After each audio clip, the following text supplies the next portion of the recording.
ಎಲ್ಲರಿಗೂ ಇಂದಿನ ತರಗತಿಗೆ ಸ್ವಾಗತ. ಇವತ್ತು ನಾವು ನಮ್ಮ ನೈಸರ್ಗಿಕ ಉಪಗ್ರಹ ಚಂದ್ರನ ಬಗ್ಗೆ ತಿಳಿಯೋಣ. ಲ್ಯಾಟಿನ್ನಲ್ಲಿ ಲೂನಾ, ಗ್ರೀಕ್ನಲ್ಲಿ ಸೆಲೀನ್ ಮತ್ತು ಇಂಗ್ಲಿಷ್ನಲ್ಲಿ ಮೂನ್ ಎಂದು ಹೆಸರುವಾಸಿಯಾಗಿರುವಂತಹ ನಮ್ಮ ಐಕೈಕ ಉಪಗ್ರಹ ಚಂದ್ರ. ಇಡೀ ಸೌರವ್ಯೂಹದಲ್ಲಿ 5ನೇ ದೊಡ್ಡ ಉಪಗ್ರಹ ನಮ್ಮ ಉಪಗ್ರಹ ಚಂದ್ರ. ಚಂದ್ರನ ಗುರುತ್ವಾಕರ್ಷಣೆ ತುಂಬಾ ಕಮ್ಮಿ, ಅದು ನಮ್ಮ ಪೃಥ್ವಿಗಿಂತ 6 ಪಟ್ಟು ಕಮ್ಮಿ ಇದೆ. ಈ ಕಾರಣದಿಂದಾಗಿ ಚಂದ್ರನಿಗೆ ಅದರದೇ ಆದಂಥ ಒಂದು ವಾಯುಮಂಡಲ ಇಲ್ಲ. ಈ ಕಾರಣದಿಂದ ಚಂದ್ರನಲ್ಲಿ ಯಾವುದೇ ರೀತಿಯಾದಂಥ ಜೀವಿಗಳ ವಿಕಾಸಕ್ಕೆ ಸಾಧ್ಯ ಆಗುವುದಿಲ್ಲ. ಚಂದ್ರನಿಗೆ ಸ್ವಂತ ಬೆಳಕಿಲ್ಲ, ಅದು ಸೂರ್ಯನ ಬೆಳಕನ್ನು ಪ್ರತಿಫಲಿಸುತ್ತದೆ. ಚಂದ್ರ ಅದರ ಅಚ್ಚಿನ ಸುತ್ತ ಒಂದು ಬಾರಿ ತಿರುಗಲು ಮತ್ತು ಪೃಥ್ವಿಯ ಸುತ್ತ ಅದರ ಕಕ್ಷೆಯಲ್ಲಿ ಒಂದು ಬಾರಿ ಸುತ್ತಲು ಒಂದೇ ಸಮಯ ತಗೊಳ್ಳುತ್ತದೆ. ಅಂದರೆ ಚಂದ್ರ ಅದರ ಕಕ್ಷೆಯ ಸುತ್ತಲೂ ಮತ್ತು ನಮ್ಮ ಸುತ್ತ ಅಂದರೆ ಪೃಥ್ವಿಯ ಸುತ್ತ ಒಂದು ಬಾರಿ ತಿರುಗಲು 27 ದಿವಸ 8 ಗಂಟೆಗಳ ಕಾಲ ತೆಗೆದುಕೊಳ್ತಾನೆ. ಈ ಕಾರಣದಿಂದ ನಮಗೆ ಚಂದ್ರನ ಒಂದು ಭಾಗ ಯಾವಾಗಲೂ ನಾವು ನೋಡ್ಬೋದು. ಇಲ್ಲಿ ನೀವು ನೋಡ್ಬೋದು, ಇಡೀ ಸೌರವ್ಯೂಹದಲ್ಲಿರುವಂತಹ ಎಲ್ಲ ಉಪಗ್ರಹಗಳು ಸಹ ನಾವು ಇಲ್ಲಿ ನೋಡ್ಬೋದು. ಮರ್ಕ್ಯುರಿ ಮತ್ತು ವಿನಸ್, ಬುಧ, ಶುಕ್ರ ಎರಡು ಬಿಟ್ಟು ಎಲ್ಲ ಗ್ರಹಗಳಿಗೂ ಅದರದೇ ಆದಂಥ ಉಪಗ್ರಹಗಳನ್ನ ನಾವು ಇಲ್ಲಿ ಕಾಣಬಹುದು. ಅದರಲ್ಲಿ ನಮ್ಮ ಚಂದ್ರ 5ನೇ ದೊಡ್ಡ ಉಪಗ್ರಹ. ಇಡೀ ಸೌರವ್ಯೂಹದಲ್ಲಿ ಅತಿ ದೊಡ್ಡ ಉಪಗ್ರಹ ಗ್ಯಾನಿಮೈಡ್, ಜುಪಿಟರ್ನ ಗ್ಯಾನಿಮೈಡ್. ಹಂಗೆ 2ನೇ ಸ್ಥಾನದಲ್ಲಿರುವಂಥ ಟೈಟಾನ್, ಸ್ಯಾಟರ್ನ್ನ ಉಪಗ್ರಹ ಟೈಟಾನ್. 3ನೇ ಸ್ಥಾನದಲ್ಲಿ ಕ್ಯಾಲಿಸ್ಟೋ, ಅದು ಕೂಡ ಜುಪಿಟರ್ದು ಉಪಗ್ರಹ. 4ನೇ ಸ್ಥಾನ ಕೂಡ ಜುಪಿಟರ್ದು ಉಪಗ್ರಹ ಇಯೋ ಬರುತ್ತೆ. 5ನೇ ಸ್ಥಾನದಲ್ಲಿ ಚಂದ್ರ. ಇಲ್ಲಿ ನಾವು ಚಂದ್ರನ ವಿಕಾಸ ಯಾವ ರೀತಿ ಆಗಿದೆ ಅಂತೇಳಿ ನಾವು ತಿಳಿದುಕೊಳ್ಳೋಣ. 4.5 ಬಿಲಿಯನ್ ವರ್ಷಗಳ ಹಿಂದೆ ಒಂದು ದೊಡ್ಡ ಕ್ಷುದ್ರಗ್ರಹ ಥಿಯಾ ಎಂಬ ಕ್ಷುದ್ರಗ್ರಹ ಬಂದು ಭೂಮಿಗೆ ಅಪ್ಪಳಿಸಿತು. ಆ ದೊಡ್ಡ ಕ್ಷುದ್ರಗ್ರಹ ಬಂದು ಭೂಮಿಗೆ ಬಿದ್ದಾಗ ಅದರಿಂದ ಆದಂಥ ಮಹಾಸ್ಫೋಟ ಇಲ್ಲಿ ನೀವು ಕಾಣಬಹುದು. ಆ ಸ್ಫೋಟದಿಂದ ಭೂಮಿಯ ಶಿಲಾಚೂರುಗಳು, ಧೂಳು, ಖನಿಜಗಳು ಎಲ್ಲ ಭೂಮಿ ಸುತ್ತ ಆವರಿಸಿತು. ಭೂಮಿಯ ಗುರುತ್ವಾಕರ್ಷಣೆಯಿಂದ ಇವೆಲ್ಲ ಭೂಮಿಯನ್ನು ಆವರಿಸಿ ಕಾಲಕ್ರಮೇಣ ನಿಧಾನವಾಗಿ ಅವುಗಳದೇ ಆದಂಥ ಸ್ವಗುರುತ್ವಾಕರ್ಷಣೆ, ಮ್ಯೂಚುವಲ್ ಗ್ರಾವಿಟಿಯಿಂದ ಪರಸ್ಪರ ಸೇರಿ ಒಂದು ಉಪಗ್ರಹವಾಗಿ ವಿಕಾಸಗೊಂಡಿತು. ತಾವು ಇಲ್ಲಿ ಅದನ್ನು ಕಾಣಬಹುದು. ಇಲ್ಲಿ ನೀವು ಅದನ್ನು ಗಮನಿಸಬಹುದು. ಒಂದು ದೊಡ್ಡ ಕ್ಷುದ್ರಗ್ರಹ ಥಿಯಾ ಎಂದು ಬಂದು ಹೊಡೆದು ಭೂಮಿ ಸುತ್ತ ಅದರ ಶಿಲಾಚೂರು, ಧೂಳು ಎಲ್ಲ ಸೇರಿ ಪರಸ್ಪರ ಗುರುತ್ವಾಕರ್ಷಣೆಯಿಂದ ಆಕರ್ಷಿತಗೊಂಡು ಚಂದ್ರವಾಗಿ ಮಾರ್ಪಟ್ಟಿದೆ.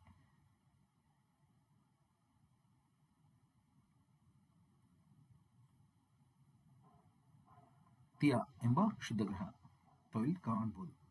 ಈ ಸಿದ್ಧಾಂತಕ್ಕೆ ಮಹಾಸ್ಫೋಟ ಸಿದ್ಧಾಂತ ಎಂದು ಕರೆಯುತ್ತೇವೆ.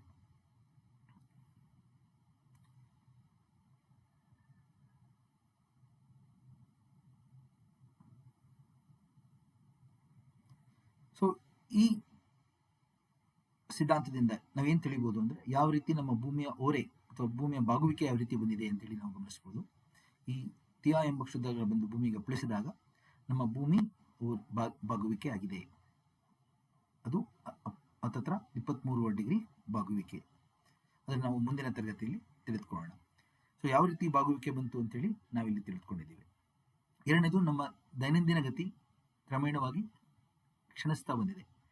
ಸೊ ಪೃಥ್ವಿ ತುಂಬ ವೇಗವಾಗಿ ತಿರುಗ್ತಾ ಇತ್ತು. ಈ ಆಸ್ಟ್ರಾಯ್ಡ್ ಕ್ಷುದ್ರಗ್ರಹ ಬಂದು ಭೂಮಿಗೆ ಬಿದ್ದಿದ್ದರಿಂದ ನಮ್ಮ ದೈನಂದಿನ ಗತಿ ನಿಧಾನ ಆಗಿದೆ. ಮೂರನೇದು, ಚಂದ್ರನ ವಿಕಾಸ.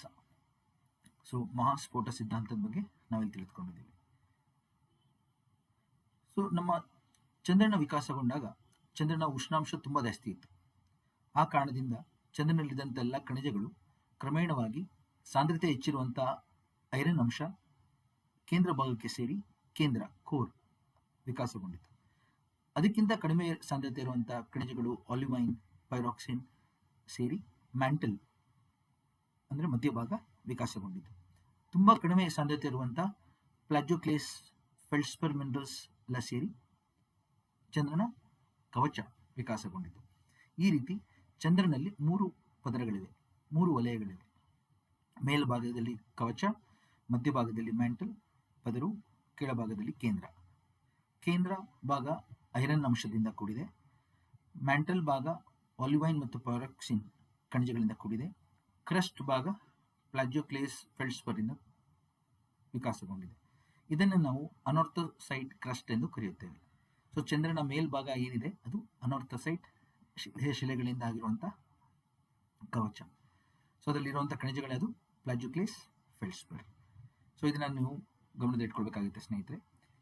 ಈ ರೀತಿ ಚಂದ್ರನ 3 ವಲಯಗಳು ನಾವು ನೋಡಬಹುದು. ಮೇಲ್ಭಾಗದಲ್ಲಿ ಇರುವಂತಹ ಅನಾರ್ಥೋಸೈಟ್ ಕ್ರಸ್ಟ್, ಇದು ನಾವು ನೋಡ್ತಾ ಇರೋದು, ಮಧ್ಯದಲ್ಲಿ ಮ್ಯಾಂಟಲ್, ಒಳಗೆ ಕೋರ್. ಸೊ ತಾವು ಇಲ್ಲಿ ಗಮನಿಸಬಹುದು. ಚಂದ್ರನ ಮೇಲೆ ನೀವು ಗಮನಿಸಿದಾಗ ಹಲವಾರು ಇತರ ಕುಂಡಗಳಿವೆ. ಅದು ಹಲವಾರು ಕ್ಷುದ್ರಗಳು ಮತ್ತು ಉಲ್ಕೆಗಳು ಬಂದು ಬಿದ್ದಿರುವಂಥ ಕುಂಡಗಳು, ಕ್ರೇಟರ್ಸ್ ಚಂದ್ರನ ಮೇಲೆ. ಅದನ್ನು ನಾವು ಡಾರ್ಕ್ ಸ್ಪಾಟ್ಸ್ ಎಂದು ಕೂಡ ಕರೆಯುತ್ತೇವೆ. ಇಲ್ಲಿ ತಾವು ಗಮನಿಸಬಹುದು, ಈ ರೆಡ್ ಸ್ಪಾಟ್ನ ನಾವು ಅಪೋಲೋ 11 ಲ್ಯಾಂಡಿಂಗ್ ಸೈಟ್ ಅಂತ ಕರಿತೀವಿ. ಹಂಗೆ ಇಲ್ಲಿ Chandrayaan 3 landing site, Shivashakti point ಕೂಡ ತಾವು ಗಮನಿಸಬಹುದು. ಇಲ್ಲಿ ಚಂದ್ರ ಮತ್ತು ನಮ್ಮ ಪೃಥ್ವಿಯ ಬಗ್ಗೆ ಗಮನಿಸಬಹುದು ತಾವು. ಸೊ ಚಂದ್ರ ಪೃಥ್ವಿಗಿಂತ 4 ಪಟ್ಟು ಚಿಕ್ಕದಿದೆ, ಅದನ್ನು ತಾವು ಇಲ್ಲಿ ಹೋಲಿಸಬಹುದು. ಅಪೋಲೋ 11 ಮಿಷನ್ ಇಂದ ತಂದಂತ ಅನಾರ್ಥೋಸೈಟ್ ಶಿಲೆಯನ್ನು ಸಹ ತಾವು ಇಲ್ಲಿ ಗಮನಿಸಬಹುದು. ಆ ಶಿಲೆಯಲ್ಲಿ ನಮ್ಗೆ ಯಾವ ರೀತಿ ಖನಿಜಗಳು ಸಿಕ್ಕಿದೆ ಅಂತೇಳಿ ನಾವು ಇಲ್ಲಿ ಗಮನಿಸಬಹುದು. ನೋಡಿ, ಶಿಲೆಗಳು ಮತ್ತು ಖನಿಜಗಳು ಯಾವುದು ಚಂದ್ರನ ಮೇಲ್ಭಾಗದಲ್ಲಿ ಇರುವಂಥದ್ದು: silica, alumina, lime, iron oxide, magnesia, titanium dioxide, sodium oxide. ಅವುಗಳ ಪ್ರಮಾಣ ಕೂಡ ನಾನಿಲ್ಲಿ ಮೆನ್ಷನ್ ಮಾಡಿದ್ದೆ. ಮತ್ತು ಚಂದ್ರನ ಮಣ್ಣಿನ ಅಂಶಗಳು ಯಾವುದು: oxygen, silica, iron, calcium, alumina, magnesium. ಈ ಖನಿಜಗಳೆಲ್ಲ ಚಂದ್ರನ ಮೇಲ್ಭಾಗದಲ್ಲಿ ಕಂಡುಬರುತ್ತೆ. ಅದಲ್ಲದೆ ತಾವು ಇಲ್ಲಿ ಗಮನಿಸಬಹುದು, ಚಂದ್ರ ನಮ್ಮ ಸುತ್ತ ಪ್ರದಕ್ಷಿಣೆ ಹಾಕುವಾಗ ಗೋಲಾಕಾರದ ವಿರುದ್ಧ ಪ್ರದಕ್ಷಿಣೆ ಕಕ್ಷ ಮಾರ್ಗವನ್ನು ನಾವಿಲ್ಲಿ ಗಮನಿಸಬಹುದು. ಗೋಲಾಕಾರ ಅಂದ್ರೆ ಎಲಿಪ್ಟಿಕಲ್, ಆಂಟಿ ಕ್ಲಾಕ್ ವೈಸ್ ಅಂದ್ರೆ ವಿರುದ್ಧ ಪ್ರದಕ್ಷಿಣೆ.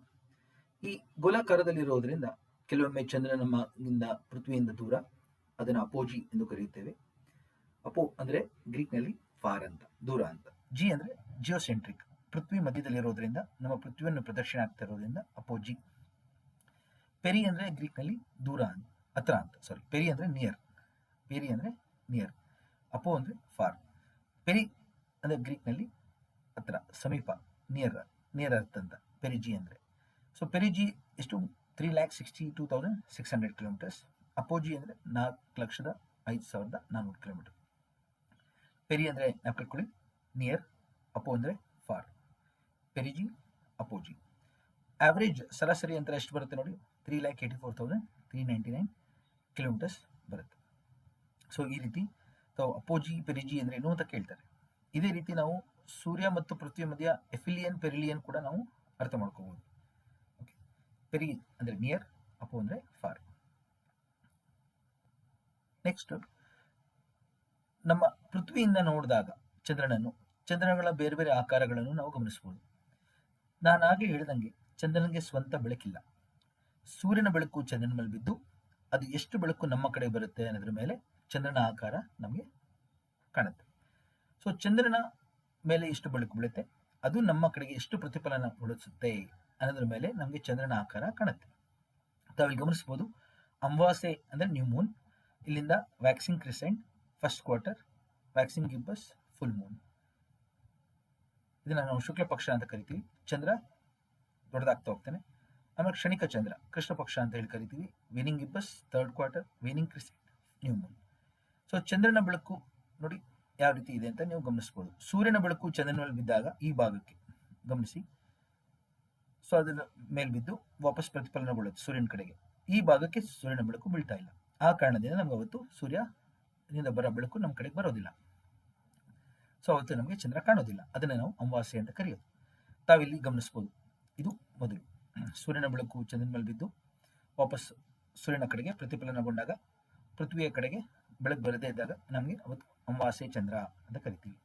ನಾವು ಚಂದ್ರನನ್ನು ಈ ತರ 4 ಭಾಗವಾಗಿ ವಿಂಗಡಣೆ ಮಾಡ್ಕೋಬಹುದು. ಮೊದಲನೇ ಭಾಗ 2, 3, 4. ಮೊದಲನೇ ಕ್ವಾರ್ಟರ್ 2, ಮೂರನೇ ಕ್ವಾರ್ಟರ್, 4ನೇ ಕ್ವಾರ್ಟರ್ ಅಂತ. 1 ಮತ್ತು 3 ಮೇಲೆ ಬೆಳಕು ಬೀಳ್ತಾ ಇದೆ, 2 ಮತ್ತು 4 ಮೇಲೆ ಬೆಳಕು ಬೀಳಲ್ಲ. ಸೊ ಯಾವಾಗಲೂ ಒಂದು ಭಾಗದ ಮೇಲೆ ಬೆಳಕು ಬೀಳೋದ್ರಿಂದ ನಮಗೆ ಆ ಭಾಗ ಮಾತ್ರ ನಮಗೆ ಕಾಣುವಂಥದ್ದು. ಗಮನಿಸಿ ಇದನ್ನ. ನೆಕ್ಸ್ಟ್ ನೋಡಿ ಯಾವ ರೀತಿ: waxing crescent, first quarter, waxing gibbous, full moon, waning gibbous, third quarter, waning crescent ಮತ್ತು ಅಮಾವಾಸ್ಯೆ ಮತ್ತೆ ನ್ಯೂ ಮೂನ್. ಅದನ್ನ ನಾವು ಇಲ್ಲಿ ಸಹ ನೋಡ್ಬೋದು, ಬಲಗಡೆ ಇಲ್ಲಿ ಸಹ ನೋಡ್ಬೋದು. ಮತ್ತೆ ಇನ್ನೊಂದ್ಸತಿ ಪ್ಲೇ ಮಾಡ್ತೀನಿ ನೋಡಿ ಸ್ನೇಹಿತರೆ. ಯಾವ ರೀತಿ ಇದು ಮೊದಲನೇದು ಇಲ್ಲಿ ನೋಡಿ, ವ್ಯಾಕ್ಸಿಂಗ್ ಕ್ರಿಸೆಂಟ್, ಈ ಭಾಗದ ಮೇಲೆ ಬೆಳಕು ಬಿದ್ದು ನಮ್ಗೆ ಬರ್ತಾ ಇದೆ. ಈ ಭಾಗ ಸೂರ್ಯನ ಬೆಳಕು ಇದ್ರ ಮೇಲೆ ಬಿದ್ದು ನಮ್ಮ ಕಡೆಗೆ ಬರ್ತಾ ಇದೆ. ನೆಕ್ಸ್ಟ್ ನೋಡಿ, ಸೂರ್ಯನ ಬೆಳಕು ಚಂದ್ರನ ಮೇಲೆ ಬಿದ್ದು ಈ ಭಾಗ ಮಾತ್ರ ಬೆಳಕು ನಮ್ಮ ಕಡೆಗೆ ಬರ್ತಾ ಇದೆ, ಪೃಥ್ವಿ ಕಡೆಗೆ. ಆವಾಗ ನಮಗೆ ಕಾಣೋದು ಈ ಭಾಗ ಮಾತ್ರ. ಎಲ್ಲರೂ ಇದನ್ನ ಅರ್ಧ ಅಂತಾರೆ, ಅರ್ಧ ಅಲ್ಲ, ಇದು ಕಾಲ್ ಭಾಗ. ಅದಕ್ಕೆ ಇದನ್ನ ಫಸ್ಟ್ ಕ್ವಾರ್ಟರ್ ಅಂತ ಕರಿತೀವಿ, ಈ ಭಾಗ ಫಸ್ಟ್ ಕ್ವಾರ್ಟರ್. ನೆಕ್ಸ್ಟ್ ನೋಡಿ, ಇದು ಕಾಲ್ ಭಾಗಕ್ಕಿಂತ ಹೆಚ್ಚು ಗಿಬ್ಬಸ್, ವ್ಯಾಕ್ಸಿಂಗ್ ಗಿಬ್ಬಸ್ ಅಂತ ಕರಿತೀವಿ. ನೆಕ್ಸ್ಟ್ ನೋಡಿ, ಫುಲ್ ಮೂನ್. ನೆಕ್ಸ್ಟ್ ವೇನಿಂಗ್ ಗಿಬ್ಬಸ್, ಕಾಲ್ ಭಾಗಕ್ಕಿಂತ ಈ ಭಾಗ ಕಾಣ್ತಾ ಇದೆ, ಅದಕ್ಕೆ ನಮಗೆ ವೇನಿಂಗ್ ಗಿಬ್ಬಸ್. ನೆಕ್ಸ್ಟ್ ನೋಡಿ, ಥರ್ಡ್ ಕ್ವಾರ್ಟರ್, ಸೂರ್ಯನ ಬೆಳಕು ಚಂದ್ರ ಮೇಲೆ ಬಿದ್ದು ಈ ಭಾಗದ ಮಾತ್ರ ನಮ್ಮ ಕಡೆಗೆ ಬರ್ತಾ ಇರೋದು, ಅದಕ್ಕೆ ವೇನಿಂಗ್. ಅದಕ್ಕೆ ಇದನ್ನ ನಾವು ಥರ್ಡ್ ಕ್ವಾರ್ಟರ್ ಅಂತ ಕರಿತೀವಿ. ಇದು ವೇನಿಂಗ್ ಸ್ಟೇಜ್. ಓಕೆ, ಸೊ ಇಲ್ಲಿ ನೋಡಿ, ನೆಕ್ಸ್ಟ್ ಈ ಭಾಗ ಸೂರ್ಯನ ಬೆಳಕು ಚಂದ್ರನ ಬಿದ್ದು ಈ ಭಾಗ ಮಾತ್ರ ನಮಗೆ ಬರ್ತಾ ಇರೋದು ಪೃಥ್ವಿ ಕಡೆಗೆ, ಅದಕ್ಕೆ ವೇನಿಂಗ್ ಕ್ರಿಸೆಂಟ್ ಮತ್ತೆ ಅಮಾವಾಸ್ಯೆ. ಸೊ ಇದನ್ನ ತುಂಬಾ ಇಂಪಾರ್ಟೆಂಟ್, ಎಲ್ಲ ಎಕ್ಸಾಮ್ಸ್ಗಳಲ್ಲೂ ಕೇಳ್ತಾರೆ ಚಂದ್ರನ ಬಗ್ಗೆ. ಸೊ ಆಸ್ ರಿಸಲ್ಟ್ ನೀವು ಚಂದ್ರನ ಆಕಾರಗಳನ್ನ ತಿಳಿದುಕೊಳ್ಬೇಕು. ಸೊ ಯಾವ ರೀತಿ ನಮಗೆ ಚಂದ್ರನ ಬೇರೆ ಬೇರೆ ಆಕಾರಗಳು ಕಾಣುತ್ತೆ ಅಂತೇಳಿ ನಾವು ಇಲ್ಲಿ ಗಮನಿಸಬಹುದು. ನೋಡಿ, ಇಲ್ಲಿ ಸೂರ್ಯನ ಬೆಳಕು ಪೃಥ್ವಿ ಮೇಲೆ ಬೀಳ್ತಾ ಇದೆ, ಹಂಗೆ ಚಂದ್ರನ ಮೇಲೆ ಬೀಳ್ತಾ ಇದೆ. ಯಾವ ಭಾಗದ ಮೇಲೆ ಬೆಳಕು ಬೀಳ್ತಾ ಇದೆ ಅದರಿಂದ ನಮ್ಮ ಕಡೆಗೆ ಎಷ್ಟು ಬೆಳಕು ಬರ್ತಾ ಇದೆ ಅದನ್ನ ನಾವು ವ್ಯೂ ಫ್ರಮ್ ದಿ ಅರ್ತ್ ಅಂತ ಹೇಳಿ ತೋರಿಸ್ತಾ ಇದ್ದೀನಿ ನಾನು ಇಲ್ಲಿ.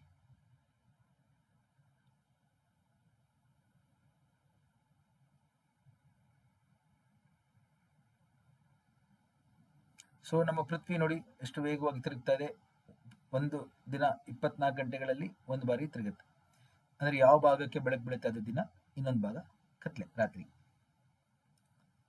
ಸೊ ದಿನ ಮತ್ತು ರಾತ್ರಿ, ಭೂಮಿಯ ದೈನಂದಿನ ಗತಿಯಿಂದ ನಮ್ಗೆ ಏನ್ ಸಿಗುತ್ತೆ, ದಿನ ಮತ್ತು ರಾತ್ರಿ, ಅದನ್ನು ಗಮನಿಸಬಹುದು.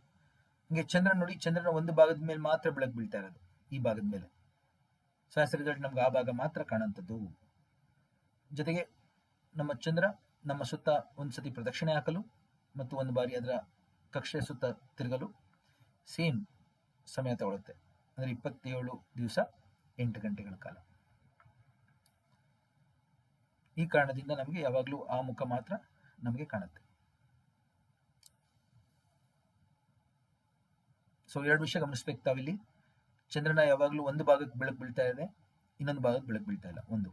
ಎರಡನೇ ಕಾರಣ, ಚಂದ್ರ ಅದರ ನಮ್ಮ ಸುತ್ತ ಪ್ರದಕ್ಷಿಣೆ ಹಾಕಲು ಮತ್ತು ಒಂದು ಬಾರಿ ಅದರ ಅಚ್ಚಿನ ಸುತ್ತ ತಿರುಗಲು ಸೇಮ್ ಒಂದೇ ಸಮಯ ತಗೊಳ್ಳೋದ್ರಿಂದ ನಮಗೆ ಯಾವಾಗಲೂ ಒಂದು ಭಾಗ ಮಾತ್ರ ಕಾಣುತ್ತೆ. ಇಲ್ಲಿ ಗಮನಿಸಬೇಕು ತಾವು, ಒಂದು ಬಾರಿ ನಮ್ಮ ಚಂದ್ರ ನಮ್ಮ ಸುತ್ತ ಪ್ರದಕ್ಷಿಣೆ ಹಾಕಿ ಬರೋದನ್ನ ನಾವು ಸೈಡಿರಲ್ ಮಂತ್ ಅಂತ ಕರಿತೇವೆ. ಅದು 27 ದಿವಸ 8 ಗಂಟೆಗಳ ಕಾಲ ಅಂತ ಹೇಳಿದೆ ನಾನು ಆಗಲೇ. ಸೈಡಿರಲ್ ಮಂತ್ ಅಂದ್ರೆ ಒಂದು ನಕ್ಷತ್ರದ ಆಧಾರದ ಮೇಲೆ ಅಂತ, ಅದಕ್ಕೆ ಅದನ್ನ ಸೋಲಾರ್ ಮಂತ್ ಅಂತಾನು ಕರಿತೀವಿ. ಸೈಡಿರಿಯಲ್ ಅಂದ್ರೆ ವಿತ್ ರೆಸ್ಪೆಕ್ಟ್ ಟು ಸ್ಟಾರ್ ಅಂತ. ಸೊ ಸೈಡಿರಿಯಲ್ ಮಂತ್ ಅಂದ್ರೆ ಚಂದ್ರ ನಮ್ಮ ಸುತ್ತ ಪ್ರದಕ್ಷಿಣೆ ಹಾಕಿ 27 ದಿವಸ 8 ಗಂಟೆಗಳಲ್ಲಿ ವಾಪಸ್ ಬರುತ್ತಲ್ಲ ಅದು. ಆದ್ರೆ ಆ ಸಮಯದಲ್ಲಿ ನಮ್ಮ ಪೃಥ್ವಿ ಕೂಡ ಸೂರ್ಯನ ಸುತ್ತ ಚಲನೆಯಲ್ಲಿರುತ್ತಾನೆ. ಆ ಕಾರಣದಿಂದ ನಮ್ಮ ಪೃಥ್ವಿ ಇಲ್ಲಿದ್ದು ಆಮೇಲೆ ಹೋಗ್ತಾವ 27 ದಿವಸದಲ್ಲಿ ಮುಂದೆ ಬಂದ್ಬಿಟ್ಟಿರುತ್ತೆ. ಆ ಕಾರಣದಿಂದ 27 ದಿವಸಕ್ಕೆ ಇಲ್ಲಿ ಬಂದಿರುತ್ತೆ ಚಂದ್ರ, ಒಂದು ನಕ್ಷತ್ರದ ಆಧಾರದ ಮೇಲೆ ಒಂದು ಸಂಪೂರ್ಣಗೊಳಿಸಿದೆ. ಆದರೆ ಮತ್ತೆ ಅಮಾವಾಸ್ಯೆ ಸಿಗೋದಿಲ್ಲ. ಮತ್ತೆ ಅಮಾವಾಸ್ಯೆ ಸಿಗಬೇಕು ಅಂದ್ರೆ 28, 29ನೇ ದಿವಸಕ್ಕೆ ನೇರವಾಗಿ ಸೂರ್ಯ, ಚಂದ್ರ, ಪೃಥ್ವಿ 3 ಒಂದೇ ರೇಖೆಗೆ ಬರೋದ್ರಿಂದ ಅವತ್ತಿನ ದಿವಸ ನಮ್ಗೆ ಅಮಾವಾಸ್ಯೆ ಸಿಗುತ್ತೆ. ಸೊ ಒಂದು ಅಮಾವಾಸ್ಯೆಯಿಂದ ಶುರು ಮಾಡಿದೀವಿ ನಾವು ನೋಡಿ, ಡೇ 1 ಅಮಾವಾಸ್ಯೆಯಿಂದ ಶುರು ಮಾಡಿದೀವಿ. 27 ದಿವಸದಲ್ಲಿ ನಮಗೆ ಒಂದು ಸತಿ ಸುತ್ತು ಕಂಪ್ಲೀಟ್ ಆಗಿದೆ. ಅದನ್ನ ನಾವು ಸೌರಮಾಸ ಅಂತ ಕರೆದ್ವಿ, ಒಂದು ನಕ್ಷತ್ರದ ಆಧಾರದ ಮೇಲೆ. ಆದ್ರೆ ಅವತ್ತಿನ ದಿವಸ ಮತ್ತೆ ಅಮಾವಾಸ್ಯೆ ಇದೆಯಾ? ಇಲ್ಲ. ಆ ಅಮಾವಾಸ್ಯೆ ಸಿಗೋದಕ್ಕೆ ಮತ್ತೆ ಚಂದ್ರ 2 ದಿವಸ ಮುಂದುವರಿಬೇಕು. ಅವಾಗ ನಮಗೆ 29 ದಿವಸಕ್ಕೆ ನೆಕ್ಸ್ಟ್ ಅಮಾವಾಸ್ಯೆ ಸಿಗುತ್ತೆ. ಇದನ್ನ ನಾವು ಸೈನೋಡಿಕ್ ಮಂತ್ ಅಂತ ಕರಿತೀವಿ, ಚಂದ್ರಮಾಸ ಅಂತ ಕರಿತೀವಿ. ಸೊ ಇನ್ ಕೇಸ್ ನಮ್ಮ ಪೃಥ್ವಿ ಇಲ್ಲೇ ಇದ್ದಿದ್ರೆ 27 ದಿವಸದಲ್ಲಿ ನಮ್ಮ ಚಂದ್ರ ಹಿಂಗ್ ಸಂಪೂರ್ಣವಾಗಿ ಹಿಂಗ್ ಕಂಪ್ಲೀಟ್ ಮಾಡಿದಾಗ ನಮ್ಮ ಪೃಥ್ವಿ ಇಲ್ಲೇ ಇದ್ದಿದ್ರೆ 27 ದಿವಸಕ್ಕೆನೆ ಮುಂದಿನ ಅಮಾವಾಸ್ಯೆ ಸಿಕ್ಕಿರೋದು. ಆದ್ರೆ ನಮ್ಮ ಪೃಥ್ವಿ ಕೂಡ ಅದರ ಚಲನೆಯಲ್ಲಿರೋದ್ರಿಂದ ಮತ್ತೆ 2 ದಿವಸಗಳ ಕಾಲ ಎಕ್ಸ್ಟ್ರಾ ಅಮಾವಾಸ್ಯೆಗೆ ತೆಗೆದುಕೊಳ್ತಾನೆ ಚಂದ್ರ. ಸೊ ಈ ಕಾರಣದಿಂದ ಸೈಡೀರಿಯಲ್ ಮಂತ್ ಮತ್ತು ಸೈನೋಡಿಕ್ ಮಂತ್, ಸೌರ ಮಾಸ ಮತ್ತು ಚಂದ್ರ ಮಾಸದಲ್ಲಿ ವ್ಯತ್ಯಾಸ ಇರುತ್ತೆ. ಚಂದ್ರ ಮಾಸದಲ್ಲಿ 29 ದಿವಸ ಇರುತ್ತೆ, ಅಮಾವಾಸ್ಯೆಯಿಂದ ಅಮಾವಾಸ್ಯೆಗೆ ಅಥವಾ ಹುಣ್ಣಿಮೆಯಿಂದ ಹುಣ್ಣಿಮೆಗೆ. ಆದರೆ ಸೈಡೀರಿಯಲ್ ಮಂತ್ ಅಂದರೆ ವಿತ್ ರೆಸ್ಪೆಕ್ಟ್ ಟು ಸ್ಟಾರ್, ಸೌರ ಮಾಸದಲ್ಲಿ 27 ದಿವಸ ಇರುತ್ತೆ, 27 ದಿವಸ 8 ಗಂಟೆಗಳ ಕಾಲ. ಓಕೆ, ಇದನ್ನು ಗಮನ ಇರಲಿ ಸ್ನೇಹಿತರೆ. ಎಲ್ಲ ಪ್ರಶ್ನೆಗಳು ಎಲ್ಲ ಥರ ಸ್ಪರ್ಧಾತ್ಮಕ ಪರೀಕ್ಷೆಗಳಲ್ಲೂ ಬರುತ್ತೆ. ತಾವಿಲ್ಲಿ ಅಮಾವಾಸ್ಯೆಯಿಂದ ಅಮಾವಾಸ್ಯೆಗೆ ಕಾಣಬಹುದು, 29 ದಿವಸಗಳು. ಇದನ್ನು ತಪ್ಪದೇ ಇವತ್ತು ನಿಮ್ಮ ಕ್ಯಾಲೆಂಡರ್ನಲ್ಲಿ ಪತ್ತೆ ಹಚ್ಚಿ, ಮತ್ತೆ ಈ ವಿಡಿಯೋನ ನಿಮ್ಮ ಫ್ರೆಂಡ್ಸ್ ಜೊತೆ ಶೇರ್ ಮಾಡಿ, ಲೈಕ್ ಮಾಡಿ, ಸಬ್ಸ್ಕ್ರೈಬ್ ಮಾಡಿ. ಆನಿಮೇಷನ್ ಇದೆ, ನಿಮಗೆ ಸುಲಭವಾಗಿ ತಿಳ್ಕೊಳ್ಬೋದು ಇದರಲ್ಲಿ ಯಾವ ರೀತಿ ಏನಾಗ್ತಾ ಇದೆ ಅಂತೇಳಿ. ಮುಂದಿನ ಸಂಚಿಕೆಯಲ್ಲಿ ಚಂದ್ರಯಾನ 1, 2, 3 ಬಗ್ಗೆ ಇನ್ನೂ ವಿವರಣೆ ಕೊಡ್ತೀನಿ. ಅಲ್ಲಿವರೆಗೂ ಚಂದ್ರನ ಬಗ್ಗೆ ಓದಿ ತಿಳ್ಕೊಳ್ಳಿ. ಧನ್ಯವಾದಗಳು.